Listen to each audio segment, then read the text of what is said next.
तो दोस्तों स्वागत है आप सभी का लर्न इंडिया 97 के इस यूट्यूब चैनल पर। तो इस वीडियो में हम बात करने वाले हैं टीआरई 4.0 के लिए जो बढ़ी हुई सीटों की संख्या है उनका अनुमान क्या है और किस आधार पर ये कहा जा रहा है, वो प्रूफ भी दिखाऊंगी मैं इस वीडियो में। और एक अभ्यर्थी के 2 जगह डीवी मल्टीपल रिजल्ट आए हैं, तो क्या वो 2 जगह डीवी करा सकता है, इसके बहुत ज़्यादा कमेंट आ रहे थे, तो इसका जवाब भी मैं इस वीडियो के माध्यम से देना चाहती हूँ। और सबसे ज़्यादा जोर देना चाहती हूँ ये 82 नंबर वाले अभ्यर्थी जो बहुत ज़्यादा परेशान हैं, उनके बारे में इस वीडियो में हम कुछ जानने वाले हैं कि आरटीआई क्या कहता है, क्या किया जा सकता है इसमें। तो आप ज़रूर बिना स्किप किए लास्ट तक इस वीडियो से जुड़े रह सकते हैं। आपकी समस्या का कुछ हद तक समाधान शायद आपको मिल जाए इस वीडियो में, ठीक है।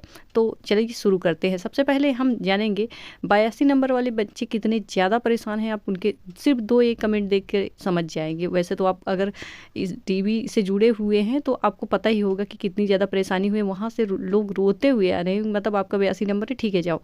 कुछ सेंटर में है, कुछ सेंटर में लिया जा रहा है, कुछ सेंटर में नहीं लिया जा रहा है। ये तो अलग ही लेवल की समस्या हो गई, ठीक है। तो ये कमेंट देखिए, ये इनका जो भी नाम है एमडी करके, मेरी काउंसलिंग भी नहीं हुई, 82 मार्क्स थे इनके, प्लीज़ कुछ कीजिए, हम लोगों के लिए आवाज़ उठाइए, ठीक है।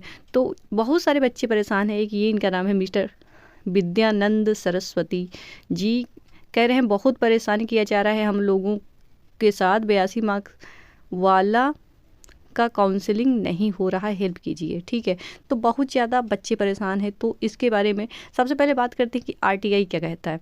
तो देखिए, आरटीआई के अनुसार, आरटीआई ने एनसीटीई के अनुसार ही बात कही है।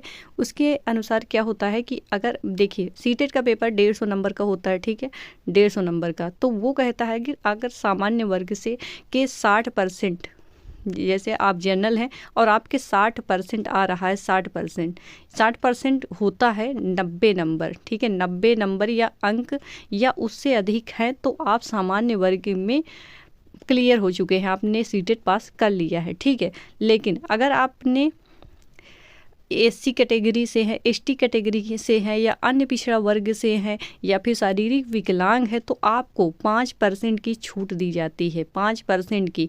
यानी वो लोग 90 नंबर में पास होते हैं तो आप पास होंगे 5% का मतलब अगर आप इसको निकालेंगे तो ये आता है 82.5 आता है। लेकिन क्योंकि 82 ये एनसीटी की गाइडेंस के अनुसार ही कहा गया है, इसमें साफ साफ लिखा हुआ है कि क्योंकि 82.5 लाना ही संभव नहीं है, क्योंकि सीटेट का जो पेपर होता है वो हर क्वेश्चन का एक ही अंक मिलता है, आप सबको पता है। तो फिर किसी के भी 82.5 कैसे आ सकते हैं जब एक ही नंबर है? या तो आपके 82 होंगे या तो आपके 83 होंगे। क्या 82.5 आ सकते हैं? या तो आपके नंबर 90 होते हैं या तो फिर 91 होते हैं। क्या 90.5 कभी होते हैं? क्या नहीं हो सकते। तो इसलिए ये एनसीटी खुद कहती है कि फिर जो मतलब कि ये 82.5 की जो सबसे नज़दीक है, यानी 82, ठीक है, 82 मार्क्स वाले हैं और आप एससी एसटी या अन्य पिछड़ा वर्ग से हैं या शारीरिक रूप से विकलांग हैं, तो आप बिल्कुल क्वालिफाई हैं। तो अगर अभी आपको काउंसलिंग नहीं किया गया है ना, तो आप परेशान मत होइए, क्योंकि ये आरटीआई है आपके पास भी, और ये अभी आपको काउंसलिंग नहीं हुआ है तो आपको डेट ज़रूर मिलेगी। आप बिल्कुल ना घबराइए, क्योंकि आपके पास तो ये एकदम पुख्ता सबूत भी है कि जब सीटेट सेंटर लेवल पर माना जा रहा है तो आप कैसे मनमानी कर सकते हैं, आप कैसे परेशान कर सकते हैं छात्रों को, ठीक है। तो ये अगर मिस्टेक हो भी रही है तो इसको सुधारा जाएगा और बहुत जल्द सुधारा जाएगा। सिर्फ एकदम पॉजिटिव सोच रखिए आप लोग।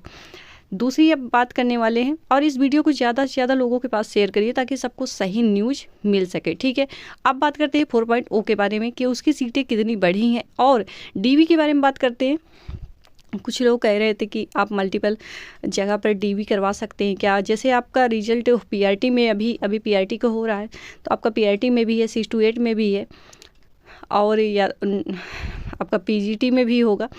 तो मतलब कुछ लोग कह रहे हैं कि हम तब सोचते हैं कि शायद अगर उसमें कोई दिक्कत हो जाए, कल को आपको 6-8 को कराना है, आपको लगता है कि क्या पता उसमें कोई दिक्कत हो जाए, तो पीआरटी का डीवी चल रहा है तो मैं पीआरटी का डीवी करवा लेता हूँ फिर, या करवा लेती हूँ, बाद में उसको देख लेंगे। लेकिन अगर खुद ही सोचिए, अगर ये लॉक हो जाता है कि ठीक है आपने इसको चुन लिया है, क्योंकि नोटिफिकेशन में ये नहीं लिखा था कि आप डीवी 2 जगह करा सकते हैं या नहीं करा सकते, लेकिन वहाँ ये ज़रूर साफ लिखा हुआ है कि आपको एक ही जॉब दी जाएगी ना, 2 जॉब तो नहीं दी जाएगी। तो मेरे हिसाब से तो अगर आप क्लियर हो कि आपको किस लेवल पर जॉब करनी है तो आप वहीं डीवी करवाइएगा, ठीक है। बाकी नोटिफिकेशन में ये नहीं दिया गया है कि आप डीवी कितनी जगह करवा सकते हैं, ठीक है। अब 4.0 के बारे में और डीवी के बारे में कुछ खबर, यहाँ धोखाधड़ी भी बहुत ज़्यादा चल रही है, आपको जानना होगा किस वजह से ये इतना सख्त हुआ मामला, ये भी आपको जानना चाहिए, ठीक है। तो देखिए, ये कुछ न्यूज़ डीवी से जुड़ी हुई कुछ न्यूज़ निकल के सामने आई है कि ये प्रमाण पत्रों की जांच शुरू तो भाग निकले अभ्यर्थी, मतलब कि जांच होने लगी तो वो भागने लगे। सीटेट में फेल बीपीएससी में रिजल्ट जारी, काउंसलिंग में धराए, पहले दिन मची अफरा तफरी। थोड़ा न्यूज़ में ऐसा लिख ही दिया जाता है, आप जानते हैं। 300 में से 245 को मिला पत्र, ठीक है, समझ रहे हैं बात को।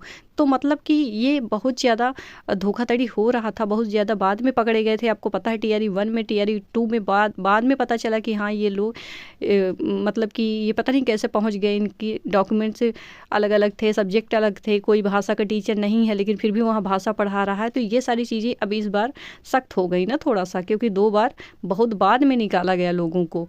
ये अगली न्यूज़ देखिए, टीआरई 3 में उत्तीर्ण शिक्षकों अभ्यर्थी की काउंसलिंग में मिले 7 संदिग्ध, ठीक है। तो ये देख रही है, तो ऐसी चीज़ें मतलब निकल के आ रही, इसलिए भी थोड़ा कड़ाई की गई यहाँ पर।